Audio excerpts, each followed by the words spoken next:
Right now, where we started this hour, we are monitoring the latest from two major terror attacks overseas. First, that attack in what was once one of the most stable countries in West Africa, Ivory Coast. A diplomatic source telling Fox News the intended targets were likely Americans led by a senior member of the Obama administration. The gunfire broke out earlier today at a popular resort, sending tourists running. Witnesses describing the attackers systematically killing people in cold blood, 16 dead at least, most of them beachgoers. Brian Yennis is following this story for us. And Brian, has anybody claimed responsibility directly for this bloodbath?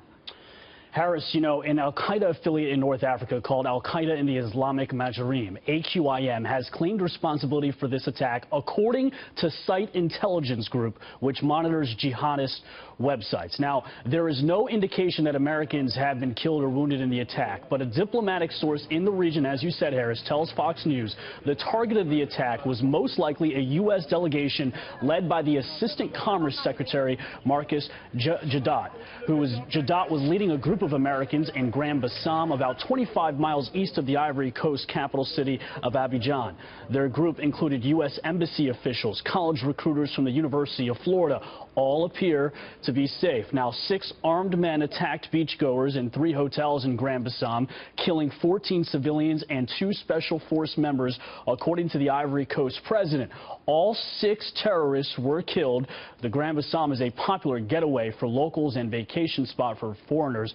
Witnesses report seeing men with AK-47 rifles. In one heart-wrenching moment, a civilian described seeing a gunman approach 2 boys on the beach speaking Arabic. One of the boys knelt down and started praying. The other Christian boy was shot and killed. The U.S. Embassy had asked all Americans to shelter in place. Yeah, we got those reports. All right, so you mentioned, kind of allude to that religious conflict. They were once one of the more stable countries in that region, but we've seen in recent years a bloody war perforate all sorts of peace agreements that they've tried between northern Muslims and Christians.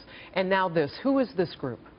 AQIM, interestingly, this group declared its support for ISIS in 2014, despite the fact that al-Qaeda and ISIS do not like one another. The group is an offshoot of al-Qaeda. Now, just last month, as you alluded, Harris, a U.S. brigade general in Africa said AQIM and ISIS are working more closely together, and that AQIM is, quote, really taking direction from ISIS. You've got smaller Islamic militant groups like Boko Haram in Nigeria, AQIM, which is in Algeria and Mali, and they've got links to al-Qaeda and ISIS, and there is a security vacuum there in North Africa and in West Africa, and that is what's happening. They are, right now, they say, working together in connection as they vie for their spot there. And you and I have done research on this Sunday together on this, that nesting ground for the scorpions that will get together and do this kind of killing.